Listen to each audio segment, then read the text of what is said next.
Friends, आज हम पढ़ने जा रहे हैं क्लास 8 का लेसन 1 अहमदनगर का किला। ये क्लास 8 की भारत की खोज के पुस्तक का पहला चैप्टर है। इस वीडियो को देखने से पहले अगर आपने मेरे चैनल को अभी तक लाइक, सब्सक्राइब और शेयर नहीं किया तो पहले लाइक, सब्सक्राइब और शेयर कर दीजिए जल्दी से। चलिए स्टार्ट करते हैं। क्वेश्चन नंबर 1, भारत की खोज पुस्तक के लेखक कौन है? सबसे पहले हमें इस बात की जानकारी जरूर होनी चाहिए। तो उत्तर है, भारत की खोज पुस्तक के लेखक पंडित जवाहरलाल नेहरू जी हैं। क्वेश्चन नंबर 2 है, नेहरू जी को किस किले में बंदी बनाया गया था?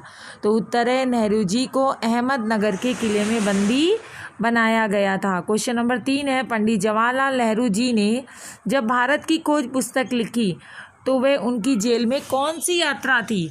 तो उत्तर है, नेहरू जी ने जब भारत की खोज पुस्तक लिखी तो वह जेल में उनकी 9वीं यात्रा थी। क्वेश्चन नंबर 4 है, चांद नेहरू जी को किस बात की याद दिलाता था? नेहरू जी जेल में चांद को देखते थे। तो उत्तर है, जेल में बंद नेहरू जी को चांद अंधेरे के बाद उजाला अर्थात निराशा के बाद आशा की याद दिलाता था। क्वेश्चन नंबर 7 है, अकबर की शाही सेना के विरुद्ध किसने आवाज़ उठाई? उत्तर है, अकबर की शाही सेना के विरुद्ध चांद बीबी नाम की एक साहसी महिला ने आवाज़ उठाई। क्वेश्चन नंबर 5, चांद बीबी की हत्या किसने की? तो चांद बीबी की हत्या उसी के एक आदमी ने की जो उसके राज्य में रहता था। क्वेश्चन नंबर 6 है, पंडित जवाहरलाल नेहरू जी ने अहमदनगर के किले में कौन सा कार्य करना शुरू किया था जेल में जब वो बंद थे? तो उत्तर है, अहमदनगर के किले में पंडित जवाहरलाल नेहरू ने बागवानी का कार्य शुरू किया था। वे तपती धूप में भी फूलों की क्यारी बनाने में अपना समय बिताने लगे थे।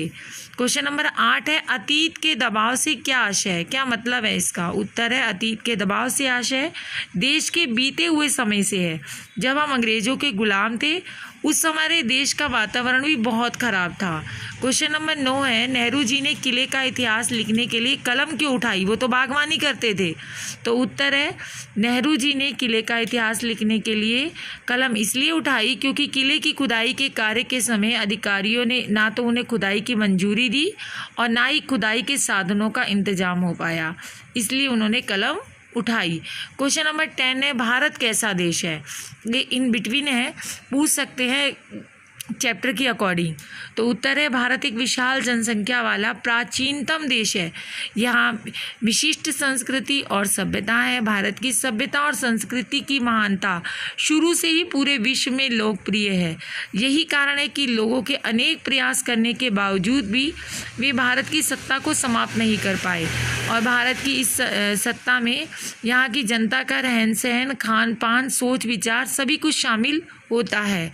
क्वेश्चन नंबर 11 है, भारत यूनान की तुलना में तकनीकी विकास की दौड़ में क्यों पिछड़ गया?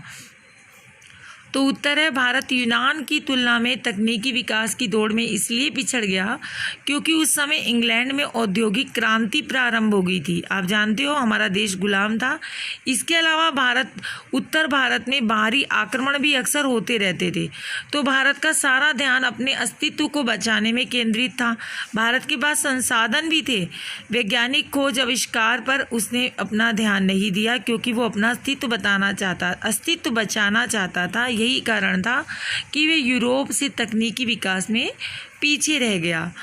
क्वेश्चन नंबर 13 है, प्राचीन सिंधु घाटी सभ्यता का अंत कैसे हुआ होगा? जो खुदाई में खंडर मिलते हैं तो क्या अनुमान लगाया जा सकता है? तो उत्तर है, प्राचीन सिंधु घाटी सभ्यता का अंत 2 कारण से हो सकता है हमारी सोच से।